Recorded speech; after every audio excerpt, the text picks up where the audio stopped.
How to find a school for your children when moving abroad. Today I'm going to talk about this topic, but I just want to say to you that I am not an educator, right? I'm only a parent that has been living abroad for many years. And as a family, we had to come up with our plan, family plan, to choose what school was the best for our children. And I'm just going to share with you what are the criteria that you should consider before you choose a school for your children when living abroad.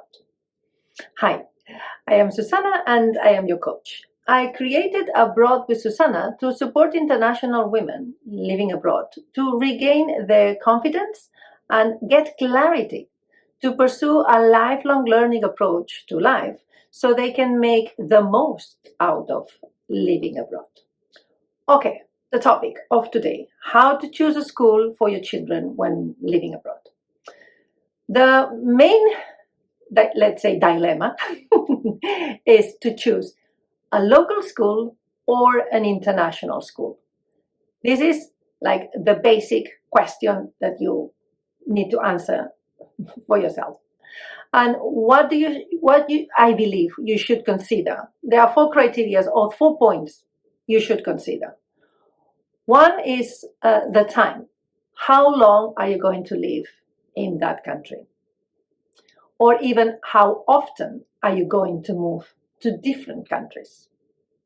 The second question is the age of your kids. How old are your kids? Are they teenagers? Are they middle school? Are they toddlers? Are they babies?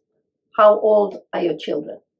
The third question, criteria, is the financial part, because some of the schools are private or at least non-profit, but it means that you have to pay it yourself. And mainly, the fourth one are the family plans and family beliefs or family priorities. Okay, so if you plan, the first one, if you plan to stay for a long time, then you're going to settle in that country, you may really consider a local school, because if you're going to stay for 10 or 12 years in one country, most likely it's going to be the time that your children will attend the school. And if they attend a local school, it will give them a sense of belonging, a sense of to be part of a community. So they can get friends where they live, so they will be more connected. And the roots will be deeper, so they feel more grounded. You want to check if in that local school they have what it's called an initial program for a non-native speakers of the language of the local school. Sometimes they call it immersive programs. So the local school, they dedicate a few months of the year to give extra support to those kids who have just moved into the school, the local. But it's a very local system, right? It has completely nothing to do probably with the system that it was before back home. But they have some immersive support to help those children who just has moved. But you have to ask yourself, how is this going to affect future plans for your children, meaning university options, if they plan to go to university, of course. But are you clear that then your kids will have the options that local school will offer them to pursue whatever other higher education they want to go?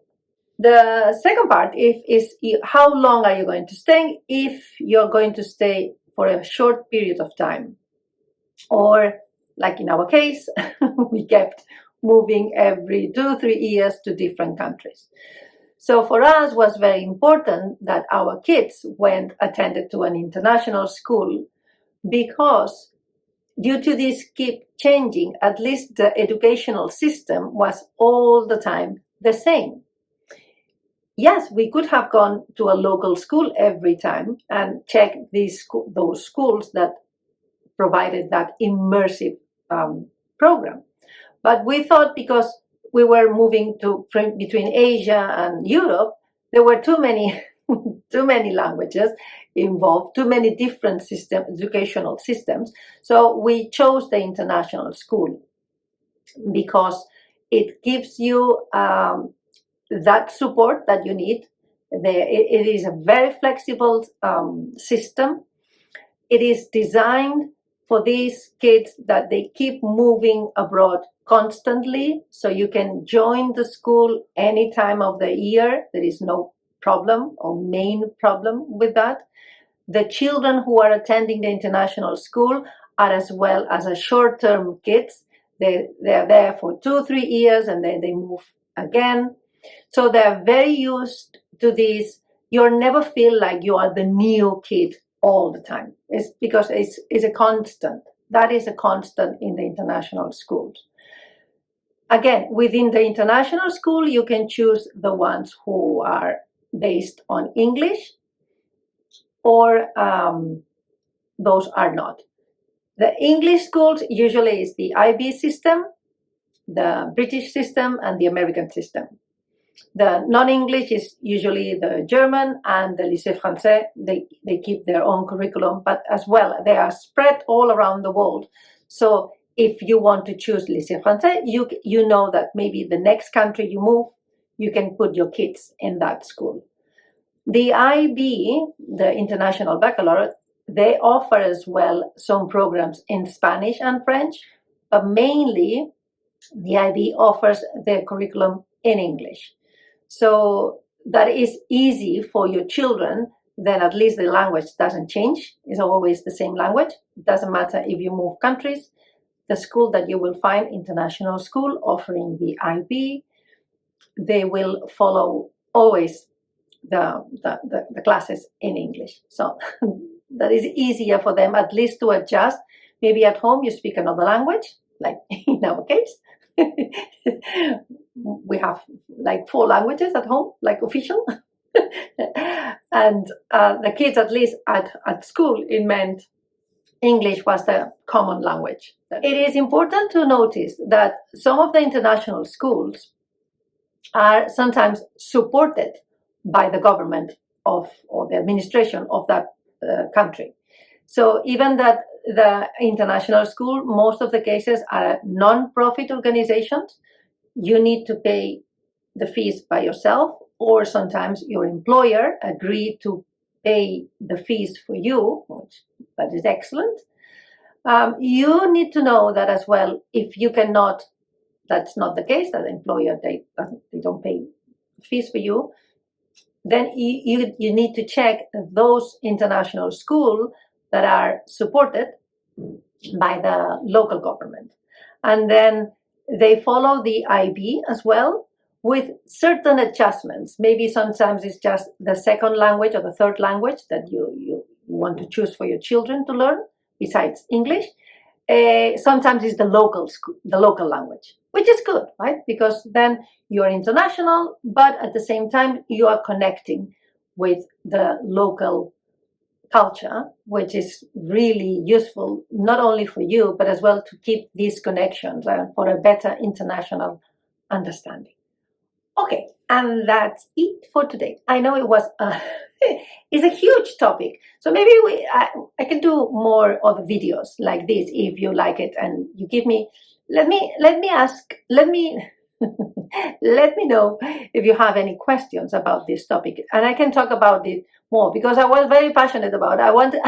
I try to condense all of the knowledge in one video. Maybe it's a bit too much. Maybe we can split it in different videos, because this is a very interesting topic, very important as well, because it's about your children's education. So it's huge, and there are a lot of subtopics about in the international schools as well, or local schools, especially about languages, right? So let me know any comments that in the section down below, and of course, if you like this video, give it a thumbs up and subscribe to my channel to receive more videos like this. Okay, and I'll see you next week. Again, if you want to subscribe to receive more tips in your inbox, then as well, I will leave a link down below. Too many things to do. Okay, as I will see you next week.